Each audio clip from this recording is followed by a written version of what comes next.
Welcome to the Writer Center again. I always like to say, because the fine folks who run the place are always telling you about the programming, but it doesn't run itself. So when I come, I like to remind everyone about donations. Without further, just wanted to tell you a little bit about this remarkable man. Many of you know him and have heard his work before. I'm honored to introduce Dr. Mike Sperber tonight. Mike is the author of 3 books and one on the way, Psychiatry and Genetics, Psychosocial, Ethical, and Legal Considerations. He also wrote Henry David Thoreau, Cycles and Psyche, a piece about our famous Henry David. Also, Mike is the author of Dostoevsky's Stalker and other essays on psychopathology and the arts. His new piece is called Toad's Jewel, Post-Traumatic Transformation, and that is going to be published by Hay House and will be out in the next 6 months or so, we hope. He's written 2 other plays that are as of yet unpublished, poems, scientific essays, oil paintings. He trained at Harvard Medical School, where he still teaches. He's a medical director at Comprehensive Health Services.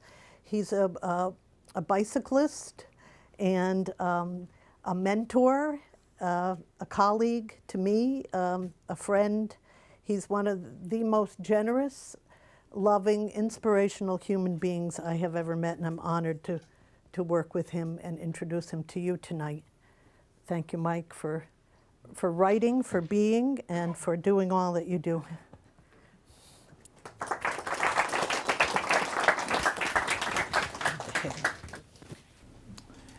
Joan of Arc and Dr. Dark in Bedlam's Park is a 1-act play, 4 scenes. The first scene takes place in Joan of Arc's home in 1428. It's in the midst of the most brutal, barbaric, and bloody war in human history. The curtain rises as Joan ladles out soup and passes out freshly baked bread she'd made for 10 homeless soldiers on either side of the table. It's bitter cold outside, and above the howling of the wind, a hammer-like knocking is heard. Joan continues to ladle the soup, but calls out,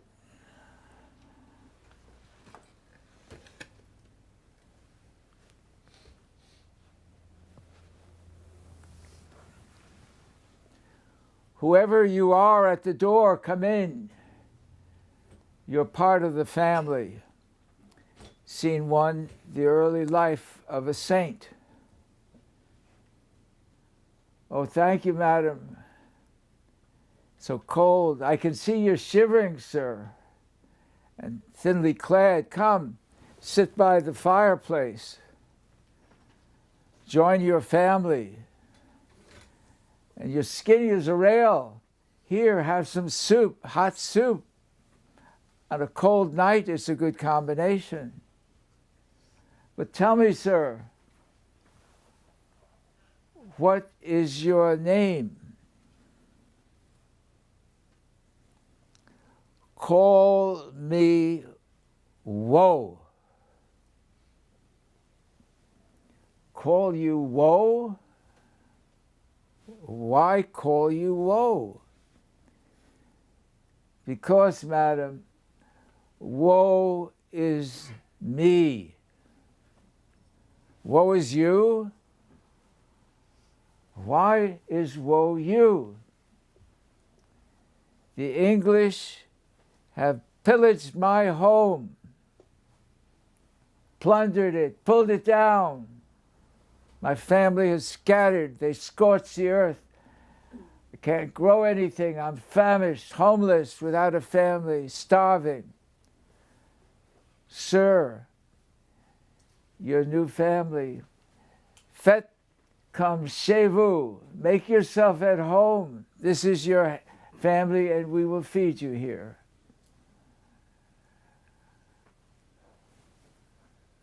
But, sir, would you mind if I called you Grow? You see, the art of living is the ability to use life's inevitable adversities to grow in some constructive fashion.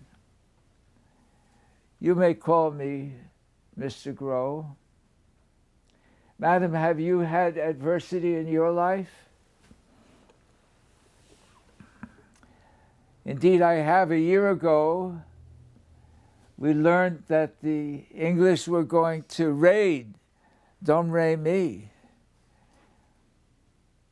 along with the Burgundians. Those are the French who sided with the English in this terrible war of dynasties.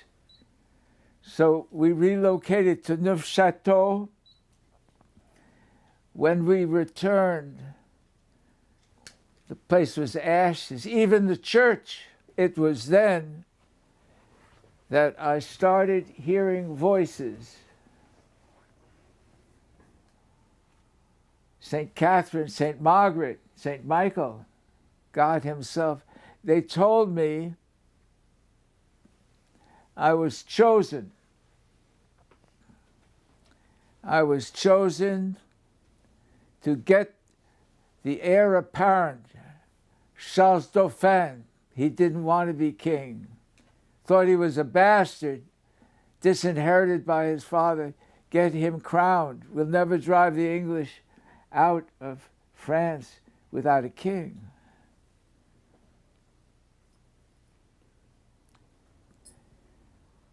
Lift the siege of Orleans and turn the tide of the 100 Years' War. But, madam, hearing voices, are you psychotic? Satanic? A saint? Well, Mr. Grow, I am what I am. It's going to take a half a millennium for the world to figure that one out. Meanwhile, I have a problem coming down the stairs right now. My father thinks of the three I'm psychotic, and at 4 o'clock this afternoon, he scheduled an appointment with me at McLean Hospital. He wants to have me committed.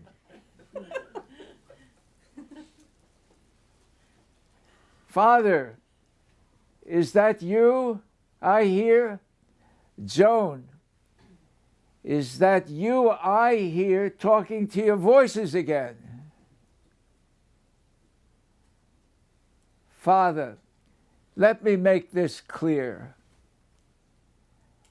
Whomever I talk to, I can see as clearly as I can see you. Tonight, someone you could see as well, Mr. Woe, who's now Mr. Grow. Joan, these homeless drifters, get them out of here. You deprive them of the ability for them to fend for themselves in this world. Father, these strangers from a foreign world, protection asked of me. Befriend them, lest in heaven you are a refugee. Well, Joan, let them figure it out at McLean Hospital. You take your Bible. I found a copy of their Bible. It's called the Diagnostic and Statistical Manual of Mental Disorders. 5th edition. They'll decide. I recommend that they diagnose you schizophrenic. Shoot you up with Thorazine. You'll think and act like everybody else. Not interested in that, Father. I have a mission. And that Thorazine can kill you, literally.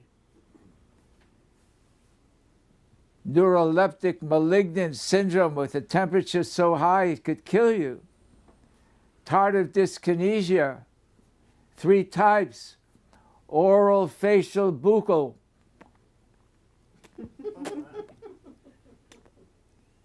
Rocking. Doesn't go away. Arms flailing. Dyskinesias. Joan, 4 o'clock this afternoon. Father, much madness is divinest sense to the discerning eye. Much sense, the starkest madness. 'Tis the majority, it's all. A saint, and you're considered saint. Demur, straight away, you're made a prisoner and handled with a chain.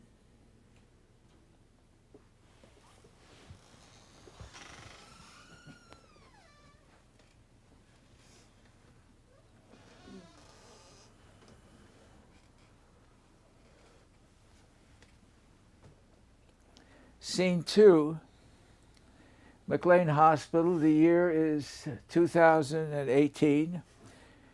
The curtain rises. It's the office of staff psychiatrist Dr. Dark. He's seated at a desk. In front of him at the desk, Joan of Arc. But behind Dr. Dark is a picture. Curtain rises and Joan speaks.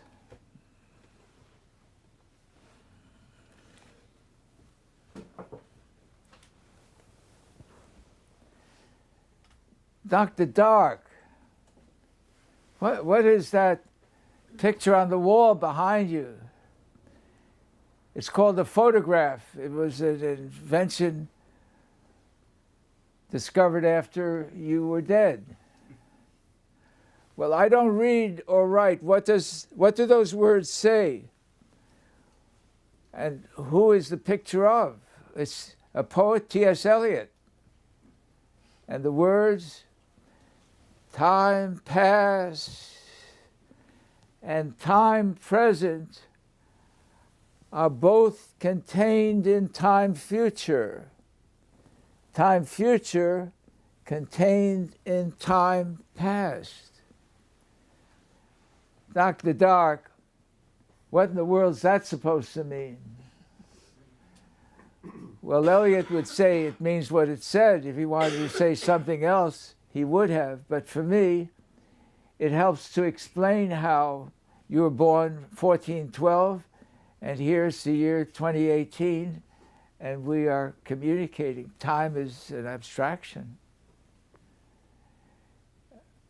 Can also help explain when you're a woman of action. Emily Dickinson was a woman of thought. When you open your mouth, many of her poems flow out of it. Oh, well, there's a quote by William Blake that I rather like. Everything possible to be believed is an image of truth. And Picasso said, art, a play, art is a lie that tells the truth. Exactly, there's art. Now, what I'm trying to figure out, what is the truth about you? Your father has our Bible, the DSM. He says you have command auditory hallucinations and delusions of grandeur. He says you don't even know how to ride a horse, and you're going to be the commander-in-chief of the French army. Is that true? Dr. Dark, if I can see and hear things that my father can't see and hear, does that make me crazy? Or is he spiritually blind and deaf? Can't answer that question, but I have a colleague with whom I work. We closely collaborate. He's the psychiatrist in chief, Dr. Light. Let's ask him what he thinks. Dr. Light. Come in, Dr. Dark. How can I help? Well, Dr. Light, I have this schizophrenic girl, 17 years old. She claims she's hearing God speak from heaven. Her name is Joan of Arc. She says she has to leave right now. Wait a minute, Dr. Dark. Arc and heaven in French, ciel. Arc-en-ciel, that means rainbow. Now you read Theodore Reich, listening with the third ear. Now there's no third ear literally, but he says if you have an association when you have a clinical situation, it connects in some way. Here's my association. My heart leaps up when I behold a rainbow in the sky. So it was when I was young. So is it now. So will it be when I am old, or let me die. The child is father of the man, and I could wish my days linked each to each by natural piety. Dr. Light, what is that supposed to mean? How does that connect with Joan of Arc? Here's a couplet she wrote. The rainbow never talked to me of storm or gust, but it is more convincing. The rainbow never talked to me of storm and gust nearby, but it is more convincing than philosophy. Some people have a need to show, but not tell. That type of a person I would call rainbow-brained. Maybe Joan is rainbow-brained. What would that mean? Well, maybe she has a pot of gold at the end of her rainbow. And by the way, does she present a substantial risk of danger to herself and others? Not in the next 6 months. But after that, when word gets out that she's been talking to God, she says, the church says that's heresy. They have an inquisition. She could get burnt at the stake, but 6 months, she's safe. Why not give her a leave of absence? See what she can accomplish. If she accomplishes her mission, we have a lot to learn from her. If not, maybe she will listen to us. Try to convince someone of hallucinating, delusional, out of their beliefs and visions is an exercise in futility. If she comes back and she's not able to figure out, accomplish what she set out to, then we'll be able to help her using poetry therapy. She likes poems. Oh, she'll be very happy to hear that. Thank you, Dr. Light. Ms. Ark, I have some good news for you. Well, what is that, Dr. Dark? Well, Dr. Light says that you're rainbow-brained and that maybe you have a pot of gold at the end of your rainbow. Well, that's interesting. As it turns out, I have three. The first is a quatrain by William Ernest Henley.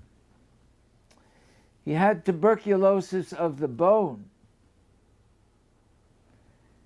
It was the days before the anti-tubercular medication, streptomycin. They amputated a limb, and while he was waiting for the second amputation, he wrote this poem.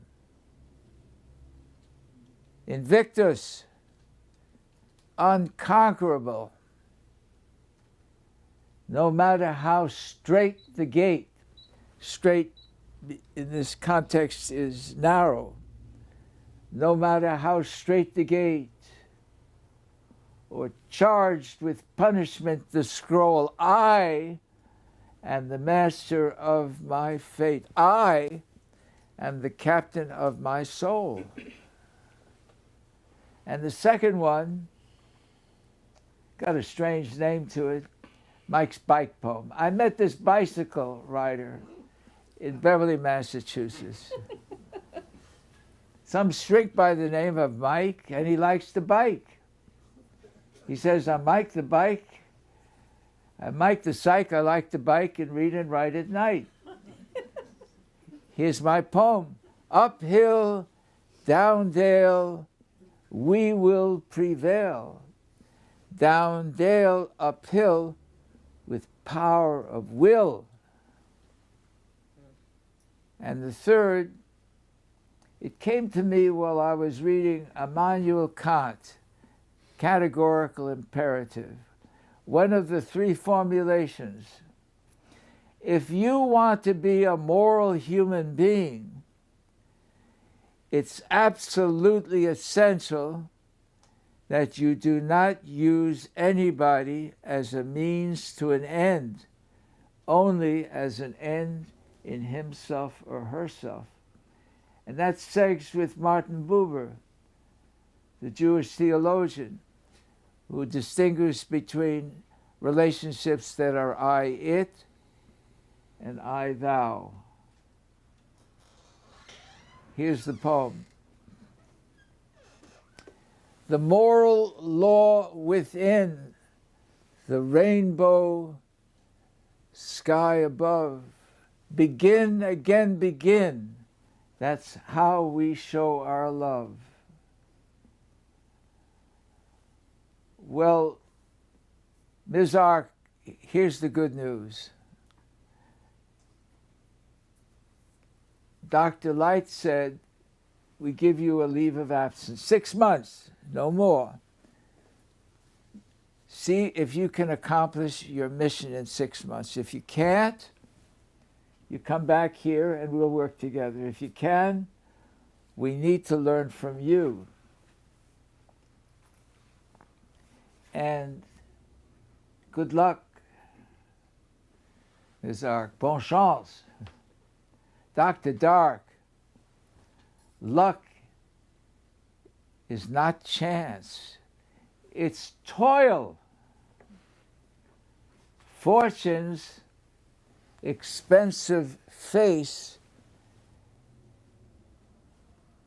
is earned. The father of the mint is that ancient coin we earn. Dr. Dark, I know I didn't get that poem right. I'll work on it. Next time in Santa Fe, I'll have that right. It's okay, Ms. Ark. See you in 6 months. Dr. Dark, c'est moi. And thank you for your help.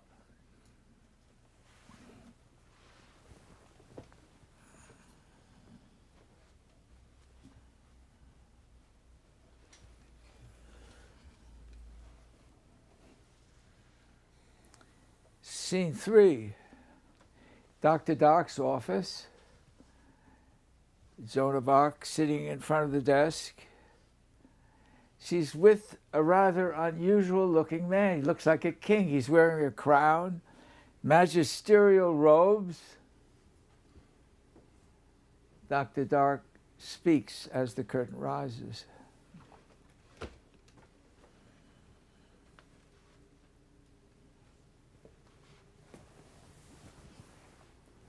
Welcome back, Ms. Ark. I see you brought with you a guest from East House, the residence for psychotic patients here at McLean Hospital. He obviously has delusions of grandeur. He thinks he's some sort of a king.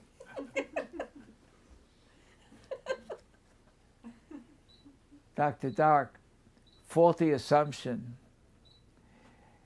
I have the pleasure of introducing to you King Charles VII of France.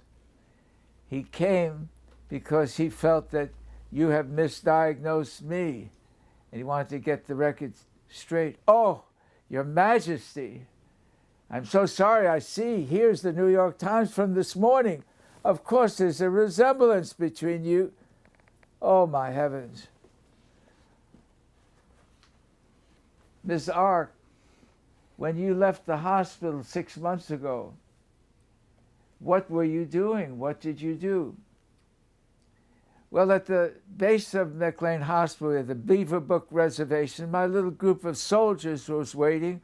I promoted Mr. Grow to Major Growth. He's come a long way. We walked from Belmont, Massachusetts, to the Palace Fortress in Chinon.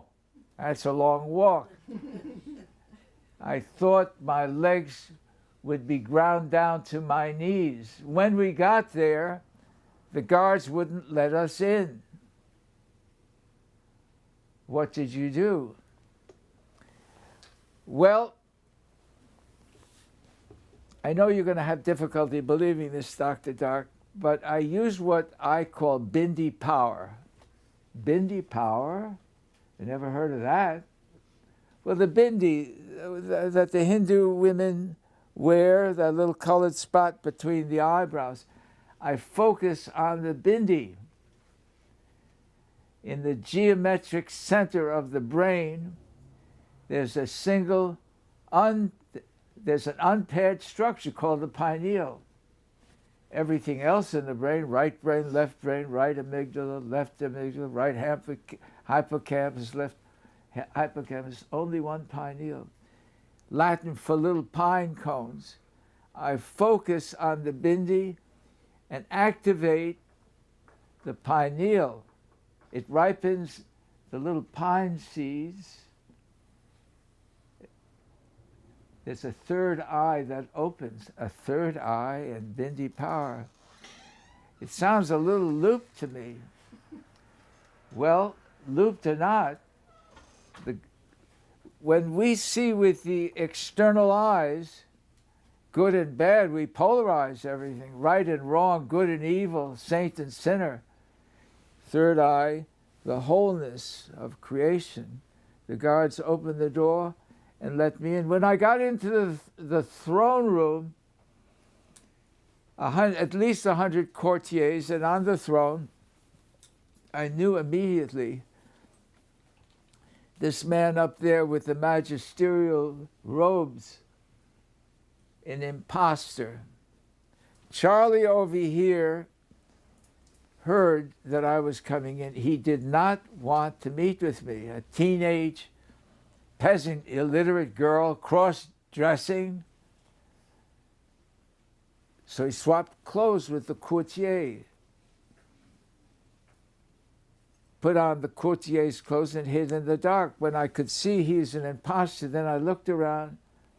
Immediately, I could tell, again, Bindi power, I could tell, it's a science that has fallen into disrepute, called physiognomy. You know the inner psyche from the face, but poorly practiced. They base it on the thick lips, the aquiline nose. I based it on the expression. I knew Charlie had been mortified by his father, Charles VI. Told him, disinherited him, said he was a bastard, illegitimate. He had prayed to God for a sign. And Charlie took me as the sign from God that he was the real McCoy. I could see it. Well, when he felt authentic, he appointed me Commander-in-Chief, Chef de Guerre of the French army. Oh, I could accomplish my mission now. So I said to Charlie, will you marry me? And he said, what?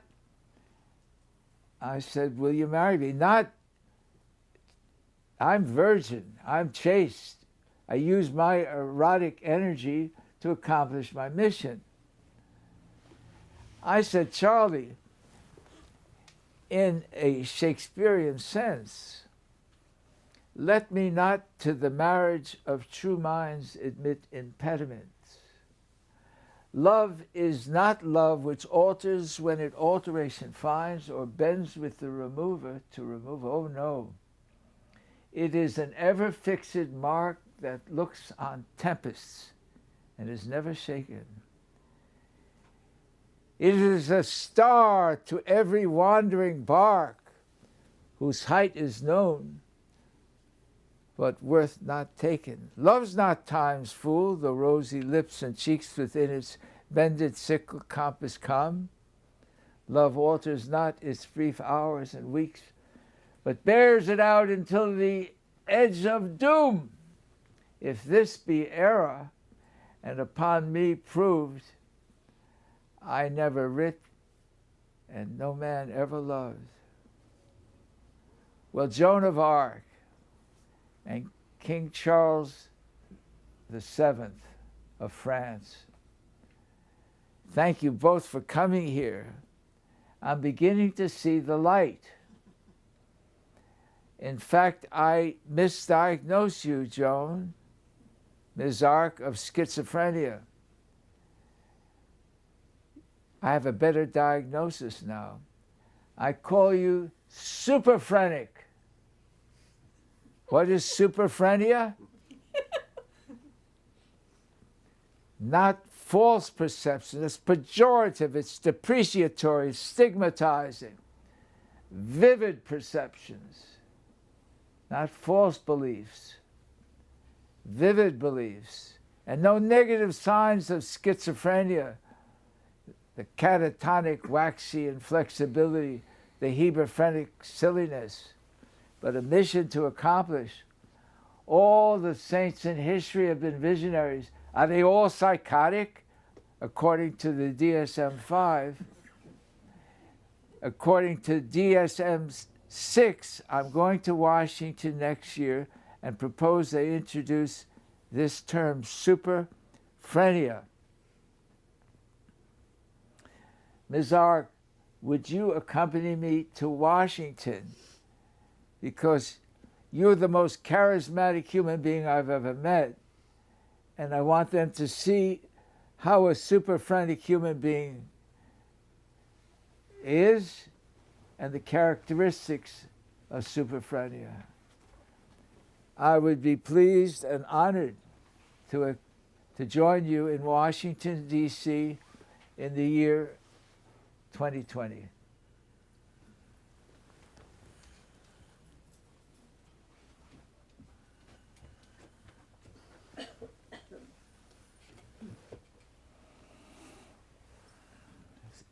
Scene 4, Washington, D.C. The curtain rises on an enormous auditorium. There's a stage, a table, 2 chairs at the table. Dr. Dark is seated with a microphone in front of him, addressing 100 or 200 members of the American Psychiatric Association. Simulcast in Gloucester, Massachusetts, and in Santa Fe, New Mexico. Dr. Dark speaks as the curtain rises.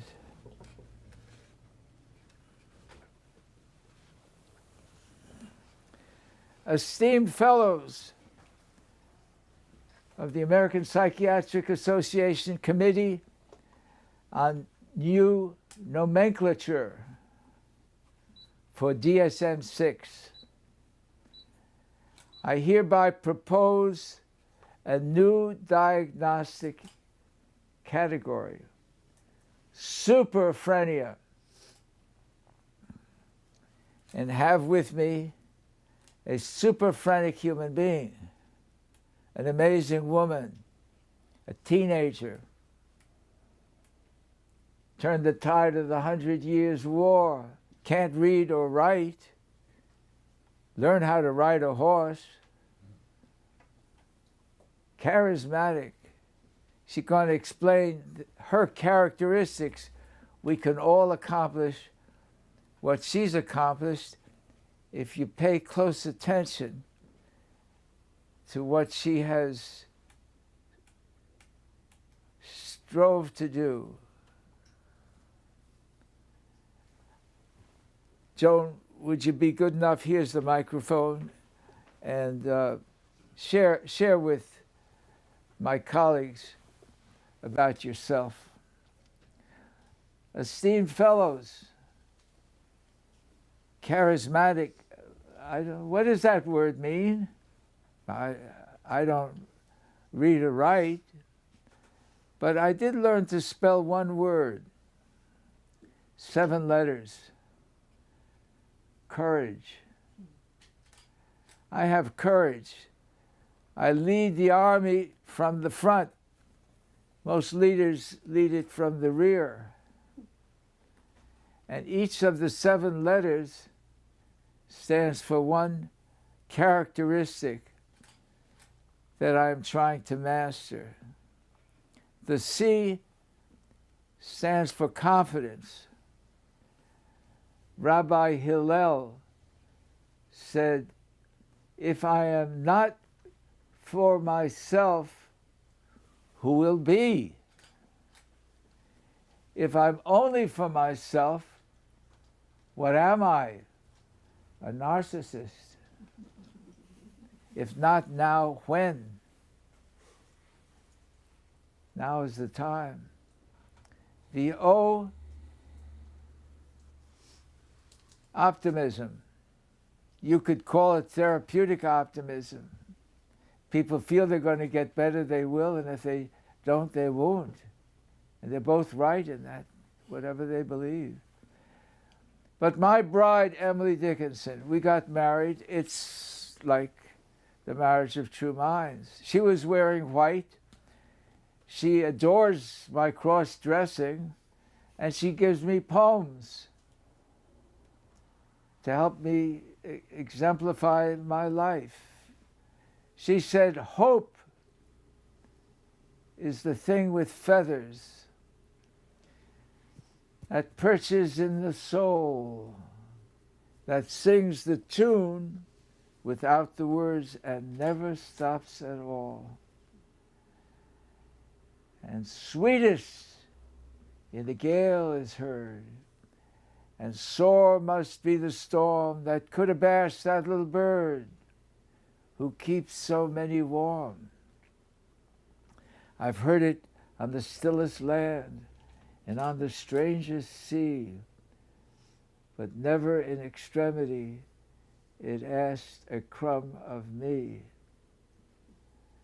Now the U in courage comes from understanding, but it's understanding without understanding. It's not cognition, it's intuition. The left brain, cognition.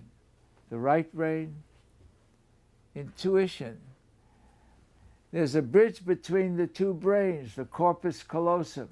Would you believe it? There's a monkey drunk and stung by a scorpion on that bridge. When we're stressed, directs traffic over to the left brain. We try to think our way out of these terrible situations. What we need to do is distract our mind from the monkey. How do we do it? Any of our five senses. We're all wired differently, but is there anybody in Washington, Gloucester, Santa Fe wants to be more intuitive? Put 3 fingers in the air. Now gently rub your thumb. The thumb has enormous distribution of the brain. There's a little man called the homunculus, little man, a sensory map of the brain. The thumb has enormous distribution. Okay, you take the middle finger and the index finger, put it up in the air. Now, is that warm or cold? Warm. Warm. Is that wet or dry? Dry. Rough or smooth? Smooth. You weren't thinking. You distract, there is a reverberating circuit of worry. Plays you night and day, you can't sleep, going round and round. The amygdala, emotion and memory, the hippocampus, and the reasoning brain, the prefrontal cortex, drive you crazy. Disrupt that cycle. There it is. Smooth it out. Fires the brain over here. The parietal lobe takes the energy of the brain, gives you a little peace of mind. What happens when you stop? Start it again. Or take a deep breath and listen to your breath. High note go in, low note go out. Not thinking. If you moisten your lips, nobody wants to be a little more intuitive here. Moisten your lips. Now, just breathe out. Feel it and hear it. You're not thinking. A little intuition. What intuition? If you follow these 7 characteristics, you can do anything in this world that you set your mind to accomplish. That's you. R is resilience. Emily has another poem, another bird. This time the bobolink. She heard it in Amherst, Massachusetts, where she lived. She said, no bobolink ever reversed its singing. When the one tree ever it minded occupying was cloved to the root. Her best horizon, spacious future, gone. Music, its only antidote, brave bobolink.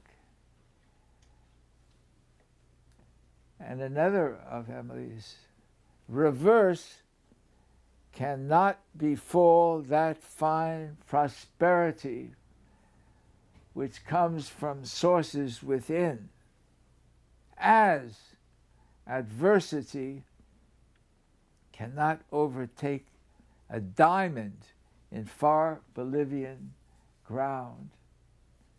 Misfortune hath no implement to mar it, if found. After R, A, anything is possible mentality. If you dwell in possibility, anything is possible. Write a play first time in your life at 85 and just keep on writing. Go figure. I dwell in possibility, a fairer house than prose.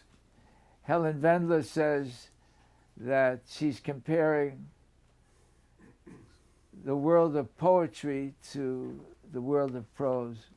The world of poetry, a poetic life, to a prosaic life.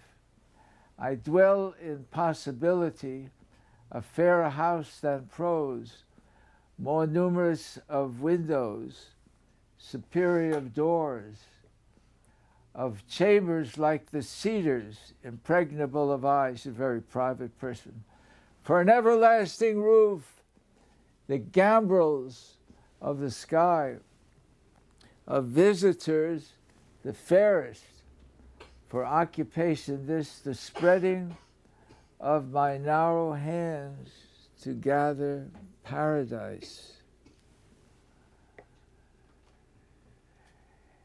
G would be grit, the strength of character, our moral backbone. If we practice those characteristics, 7 characteristics, we have grit. And E, endurance. Instead of throwing in the towel, you mop your face and never give up. Remember Winston Churchill's speech of 12 words, easy to remember. 10 of them are the same. Never, never, never, never, never, never, never, never, never, never give up. Et mesdames, messieurs, Washington, D.C., Santa Fe, simulcast to Gloucester, Massachusetts. Peace, love, blessings, and bon courage. Have courage. Genius is not enough. It's courage that changes minds. Merci beaucoup. Au revoir.